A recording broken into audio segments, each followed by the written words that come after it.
Fala aí galera, tudo bem? Vamos para mais uma aula de biologia. Vamos lá.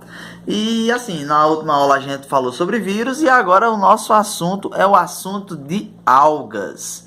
Então vamos lá, vamos falar aqui um pouco sobre algumas características que as algas possuem. Bom, primeiramente, as algas estão presentes lá no reino protista, tá? Então, as algas, por serem do reino protista, obviamente são eucariontes. O que é isso? Possuem uma carioteca, uma membrana que delimita o núcleo, que separa o material genético do restante da célula. Elas são também autotróficas. Elas são seres autotróficos. Logicamente, tem cloroplastos e clorofila, que é justamente o pigmento fotossintetizante. É graças a essas coisas aqui que eles conseguem ser autotróficos através da fotossíntese. Sem isso não seria possível fazer fotossíntese. Eles possuem também uma parede celular. A parede celular das algas, ela é formada de celulose e de outras substâncias. Bom, e essas são justamente essas outras substâncias que vão determinar as aplicações, as funções dessas algas e a importância delas para cada um de nós. São justamente essas outras substâncias. Bom, as algas, elas podem ser de dois tipos. Tanto podem ser unicelulares, como podem ser pluricelulares. Unicelular, aquele que só tem uma única célula. Pluri, aquele que tem várias células. Bom, as algas unicelulares, logicamente, elas são microscópicas. E são a maioria, tá? Embora a gente conheça mais as pluricelulares, por serem maiores, serem mais vistosas, a gente conhece mais elas. Mas a grande maioria das algas é microscópica e é unicelular. Bom, então as pluricelulares, logicamente, são macroscópicas, não é assim? E elas possuem o corpo em forma de talo. Isso quer dizer que elas têm um tecido único. Elas não têm diferenciação, não possuem diferenciação no tecido. Não é como os seres humanos, por exemplo, que têm vários tipos de tecidos diferentes. As algas possuem tecido único, tudo bem? Dito isto, gente, essas daqui são as características gerais das algas. Eu quero falar com vocês agora a respeito dos filos, os filos das algas. Cada alga está inserida em um tipo de filo, cada grupo de algas está inserido em um filo diferente.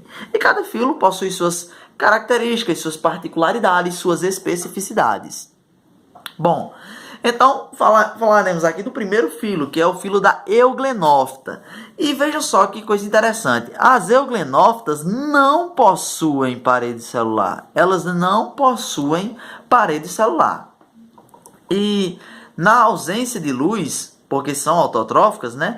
Na ausência de luz, elas também podem se alimentar por fagocitose.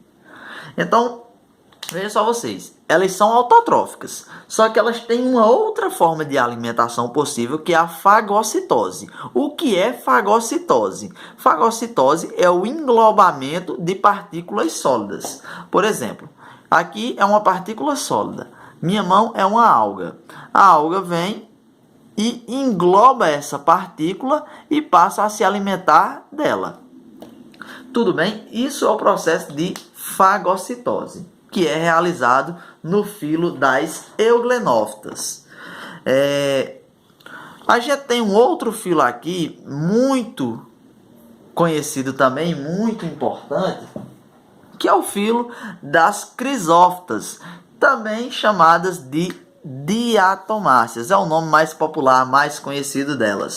É a diatomácea. Então, vejam bem, elas possuem parede celular formadas de celulose, logicamente,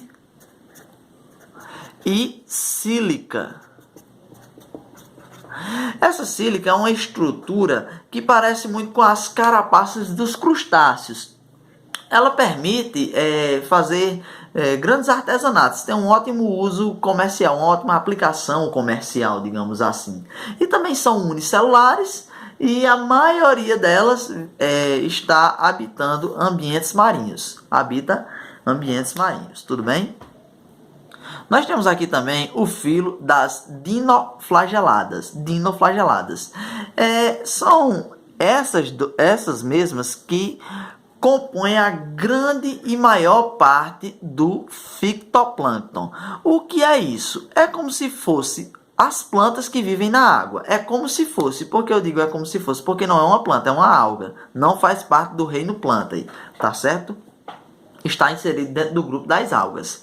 É importante o fitoplâncton porque o zooplâncton, que são os micro-animais, animais entre aspas também eu digo, porque não são de fato, se alimentam desse fitoplâncton. E os pequenos animais se alimentam do zooplâncton. Os pequenos peixes se alimentam do zooplâncton. Então imagine, se nós ficássemos sem o fitoplâncton, o zooplâncton não se alimentaria, os pequenos peixes não se alimentariam, os peixes médios que se alimentam dos peixes pequenos também não se alimentariam, e aí ia ter uma reação em cadeia que ocorreria sem dúvida nenhuma um desequilíbrio ecológico terrível.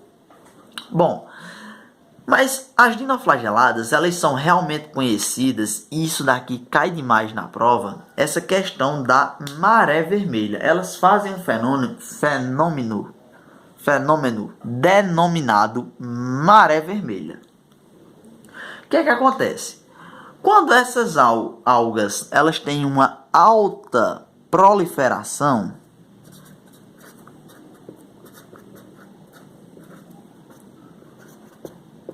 o que ocorre? Quando elas têm uma alta proliferação, elas liberam uma toxina.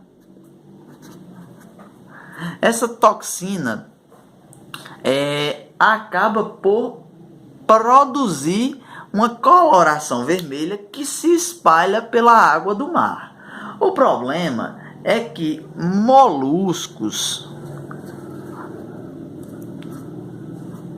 podem ingerir essa toxina. E aí onde está o problema? Porque às vezes o ser humano se alimenta de muitos desses moluscos. E aí gera-se um problema ecológico sério. Só que em algumas provas eles associam muito a maré vermelha ao processo de eutrofização. Só que não quer dizer que tenha nada a ver maré vermelha, eutrofização e tal. Não.